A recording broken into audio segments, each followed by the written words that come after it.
Why rural people are less affected compared to the urban people? One is concentration of population. Another is this, that their immune systems are much weaker in cities simply because a variety of things. One important thing is circulated air, closed indoors all the time, sedentary lives, processed food, many things are there.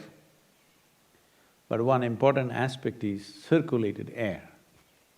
You come to a place like this, Cumbria. Look at this. Fantastic. Hello.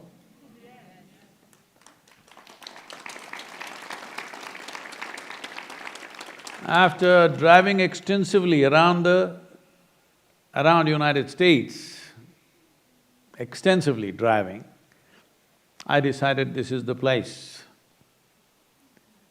One reason is nature is at its best with a certain amount of balance of heat and cold and everything. This is important for one who wants to do something within themselves for quick results.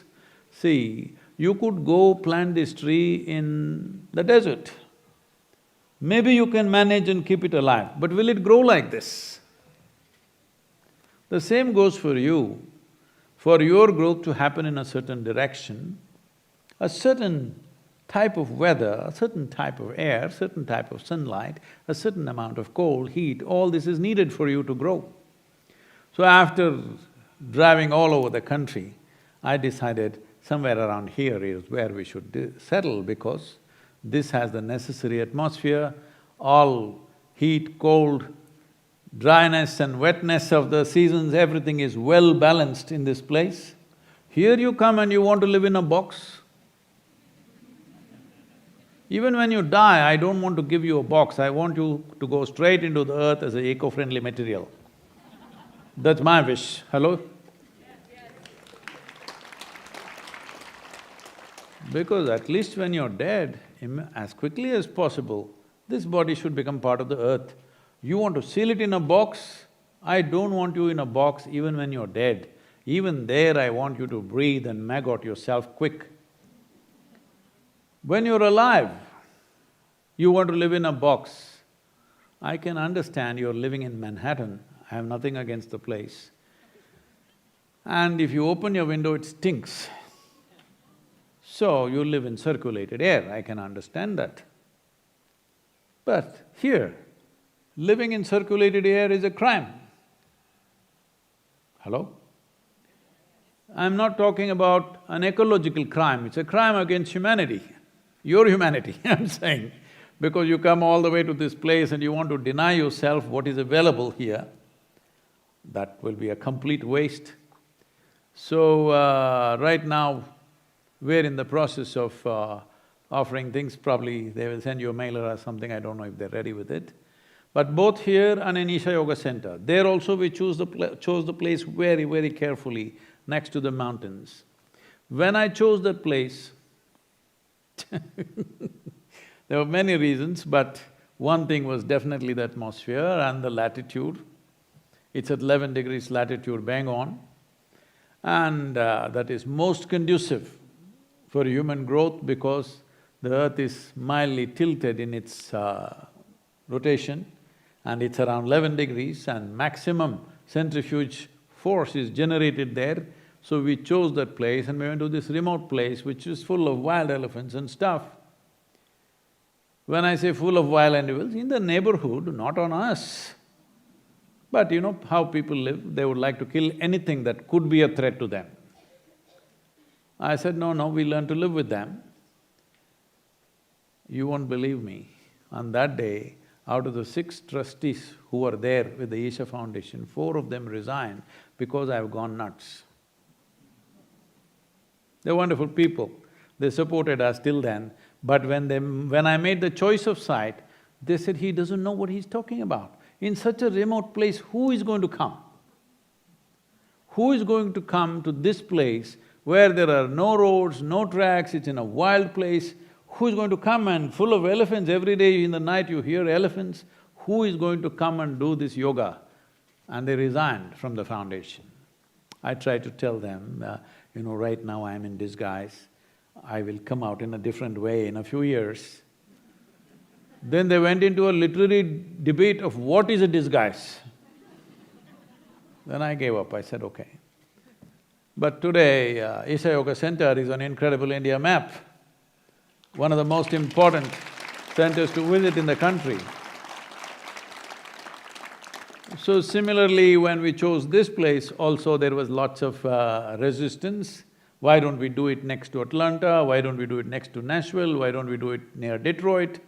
All kinds of things came, but we came here because we are not just interested in those who are with us today. Future generations of people who aspire to grow, they must have a conducive atmosphere. We must set the right culture right now because we've given it up in many ways. We are looking at immediate conveniences and giving up long-term well-being for this life. So when you come here, it's important.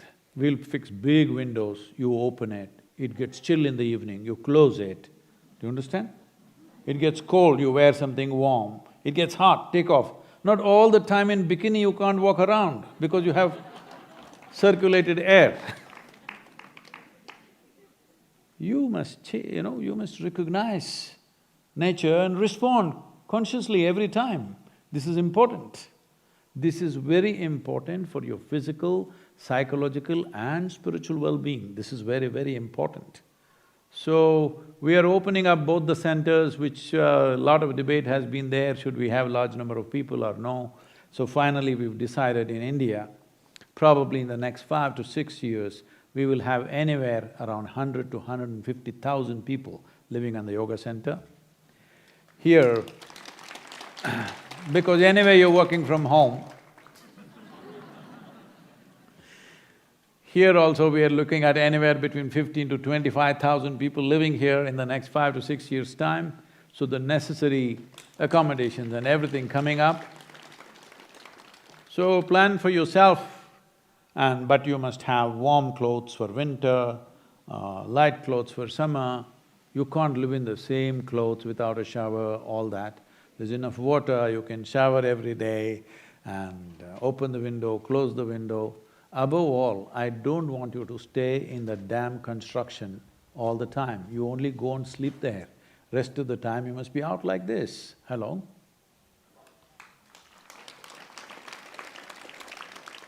Dwellings are places for us to sleep. Rest of the time we must be largely out as much as possible, receiving the bounty of sunlight, air, everything else, the energy that is here in terms of nature, in terms of life, in terms of consecrations. You must feel it every moment. You lock yourself up in your room, well, we can put you in the Tennessee State Prison. I'm saying they even open the doors for you there. Food comes on time, you don't have to work unless you get hard labor. These days that's very rare. Most of the prisoners don't have to do any work, they just have to stay fit, eat well. Somebody opens the doors for you, somebody switches off the lights for you, everything will be done, it's convenient. I'm telling you, what is the difference whether you're locked up by somebody or by yourself? What is the difference? It's the same life, isn't it?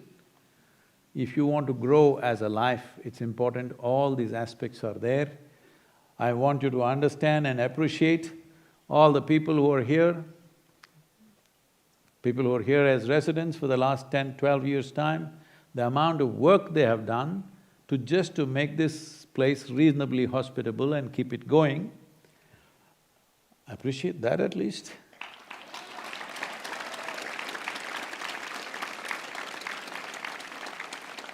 If all you want to do is come here and lock yourself inside, what is the point? Well, in winter you can have a heater, okay? You can have a heater in your bedroom, it's all right. But when you walk out, you wear warm clothes and go, don't go in a cabin. Hello? Otherwise we can build a cabin for you. Usually this cabin is called a coffin. Yes, but even when you die, you should not ask for a coffin, huh? Instead of cutting down a tree for your coffin, isn't it better become a manure for the tree? Hello? Huh? So, these possibilities will be opened up in a big way. You see how you can make it. You plan your life in the next 5, 6 years' time. You're in a place where you will grow, where you will live well. Living well does not mean how much bank balance you have, what new model car you're driving. Living well means you're well, physically, mentally, psychologically, emotionally, spiritually, you're really well. If you sit here, you're fantastic. This is living well. If we live well like this, there is room for all of us in the world.